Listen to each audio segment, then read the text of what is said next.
All right, what's up, guys? So I wanted to get on here and make a video real quick, like a market update, but not like real in depth as far as like what's going on within the market of Las Vegas. I had to make this video later in the day because I tried to make it earlier while I was out running my errands, but it was way too hot. It was like, it's still 100 and some degrees out here, but the sun was beaming. It kept overheating my phone, so I couldn't make the video and I had other stuff to do.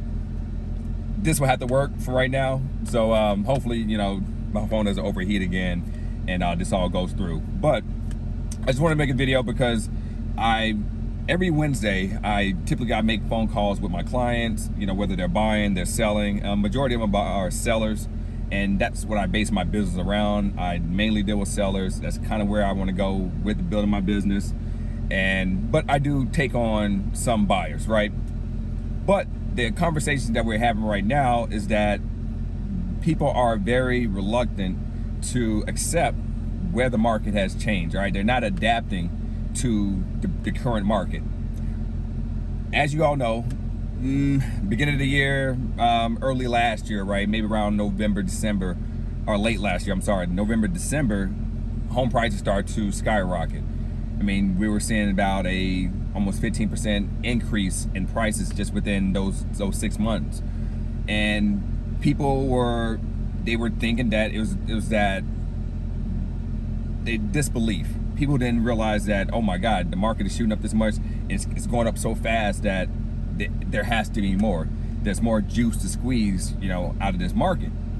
And again, when I tell people, don't try to time the market, people, the majority of us, right? Majority of people, they sell their house for one or two reasons. They need to sell the house because they want to upgrade or downsize. Or a downsize can be an upgrade as well, however you want to look at it. They want to get a bigger house and want to get a smaller house. They sell for those reasons. They're moving out of state. And then I guess the third reason, if there were to be a third reason, they want to sell it because they just want to capitalize on the gains that they've made, all right? They want to take out that equity. You have to figure out where you are within those groups of people, okay? Are you wanting to sell your house because you want the most money out of it? You see you got a good chunk of equity and you just want to make sure that you get all of that before the market shifts. If that's where you're at, then be honest with yourself and say, okay, this is kind of where I'm at. If you don't need to move, if your house is fine and you don't have anywhere else to go, you would like a new house, you would like to upgrade to a bigger home, or you would like to downsize, but it's not necessary, you have to take certain things into account. Interest rates are higher, so unless you're gonna be paying cash for a house, you need to take that into account, right? So interest rates are higher right now and home prices are higher.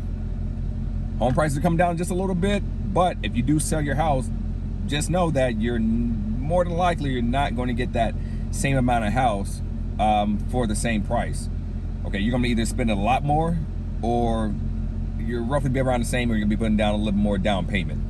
Okay, so don't think that, oh my God, I got this big chunk of money from selling my house. Then you go to look at home and you're realizing like, man, I gotta either come out of pocket or I need to go get a small loan just to cover the house that I want to upgrade to. That happens. So the conversation I'm having right now with my clients is that, look, the market has shifted. This is no longer the February, March prices. And my rule of thumb is this: for every, and interest rates are up as well, so let's not forget about that. And with every, I guess what, percentage that the interest rates go up, your buying power is going to decrease by at least 10%. So say interest rates, because I think early March, around there, we were at like 3.25% interest rate. Okay, we're at like 6. Okay, some people are getting down to the 5s as well, but bad credit, say you don't have the greatest credit, you're at like 6%. Okay, that's like almost a 3% increase, meaning that your purchase power from last from early this March, has gone down by 30%. So you have to think, okay, my purchase prices decreased, prices come down a little bit now because prices are correcting. Are you really in a better position? Now, I'm not coming at this as me trying to get you to do something right now. This is for future knowledge, because the market is where the market is right now. There's nothing we can do to change it. The prices, we have more inventory on the market. Just in February, we only had about, what, 1,700 homes? You know, for the past 2 to 3 months, so going to February, March, April, our average was about 1,700 homes. We're sitting at just under 8,000 active listings for a single family, three bedroom, 2 bathroom homes right now. That's almost a 4x gain. So you have to tell yourself, ask yourself this question, and I'm not trying to be a smart ass here. If inventory was down that much, if we were sitting at 1,700 homes, 16 to 700, it was fluctuating between 1,500 to 1,700, 18 around that range, right? Give or take. And we were now sitting at just under 8,000, just under, so about 7,700 to 78, around there is where we're hovering at right now. Active listings. Do you think that the supply and demand is that much greater, okay, then or now? Okay, your competition is higher. You got a lot more of your neighbors who have their houses up for sale. Whereas back then, your neighbors weren't selling their houses. So when people were looking to move, either move in state, to sell their home, to move to a different side of town because they did have the equity to do so, you know, they got a good chunk of money out of their house, but they were still working, so they were able to get a loan to subsidize that, right? So they were able to get a loan. They still were working a job. So for them, it made sense for them to upgrade and move to a bigger house to support their family or their lifestyle, whatever the case is. Now you're dealing with a situation where, you know, I guess I can finish that thought. So what they did is they go to homes, you know, there are only like 2 or 3 houses for sale in the neighborhood that they want. So they had to get into bidding wars. They had to dish out more money. Whereas now there are a lot more houses. All right, the absorption rate is a lot more higher. Okay, so you have so many homes that are for sale that are selling per month. Okay, whereas back in February, if you had 3 houses for sale, all 3 of those houses were selling that month. Now you have, you know, let's say double that, right? Let's say you have 6 houses. They're taking a lot more longer to sell, maybe 2 months. All right, on average, some of the areas we're seeing, they're about 2 to 3 months right now, depending on the size of the house. And that's if you're still trying to get somewhat of a premium. If you're selling at a decent price, you're still getting a, your days on market is still, you know, fairly quick if you price it well. But a lot of people aren't doing that because people are still, they're not adapting to the current market. Everybody is still thinking that they can still list their house for that premium, and that's just not the case. Now, the caveat to that is if you are in a certain area where there are a lot of homes that aren't coming up for sale, so say again, I like to go back to certain parts of Summerlin. A lot of houses don't come up for sale over there. Okay, fine. If you're over in that market, then your chances of, you know, being in bidding wars and paying a premium are still pretty high. But if you're in like these tract homes and there's several homes like yours, I mean, you kind of missed the boat, unfortunately. And that is what I'm just trying to have people understand. And look, I'm not trying to get anybody to sell their house. I'm not trying to force you to sell your house. When I call you and I try to speak with you, I try to give you an update as far as what the market is. I'm just letting you know, here, this is the information. Use it accordingly. That is it. All right, I don't need for you to sit there and sell a house. Okay, I would rather you make the right decision and I earn your trust and you see me as a professional and you trust me moving forward for any other decision you decide to make.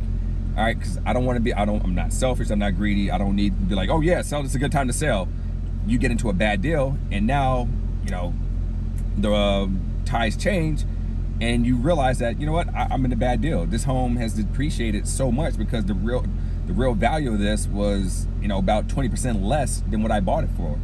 Why didn't my agent tell me that the market was going to turn a little bit? Why did he pressure me into this? I don't want us having that conversation. I don't want to ruin our relationships, you know, especially our friendships, and losing you as a client and you losing your friends and family as a client as well. That means more to me than just trying to get one deal from you. You see what I'm saying? So when I try to tell you things, trust me, I'm coming from a place of contribution. I'm trying to let you guys know, like, this is where we're at. This might be the best decision for you moving forward. And I know that by the conversations that we have when I sit down with you. Just because you're my friend or whatever else, you don't call me and say, hey, Fobs, you know, I'm thinking about selling the house or I'm thinking about buying a house. I don't say, okay, cool, what are you looking for?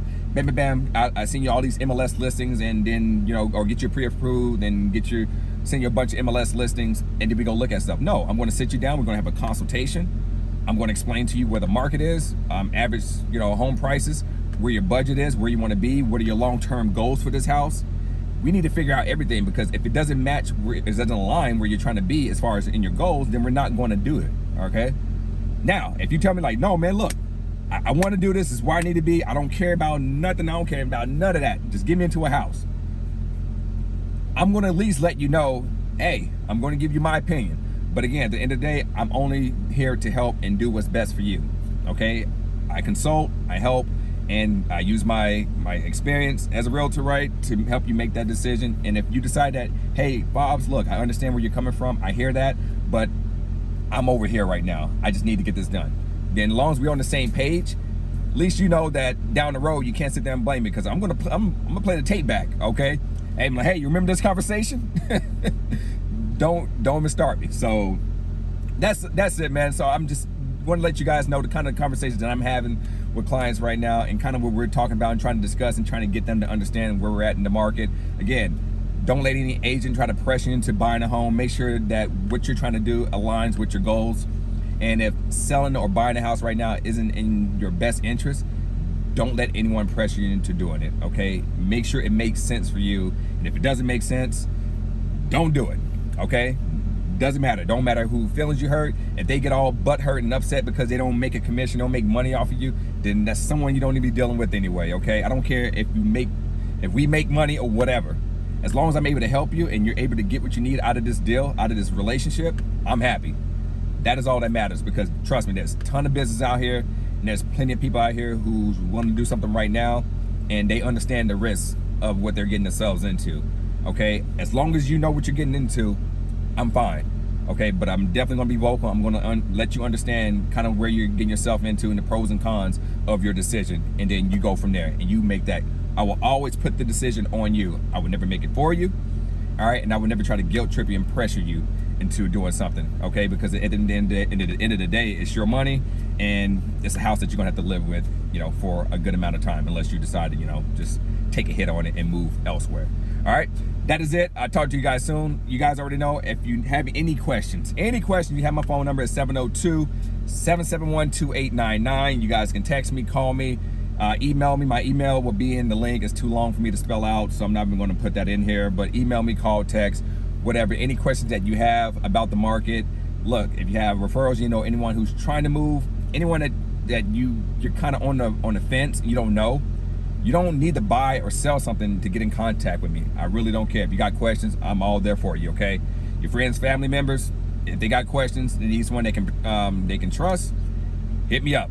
I'm an open book. I can answer any question that you might have, and if I don't have the questions, I can always find somebody who does, right? Because I want to make sure that you're taken care of. All right, I'll catch y'all soon. I hope you have a great day. I hope you had a great weekend, and your Monday is starting off well. Talk to y'all soon. Have a good one.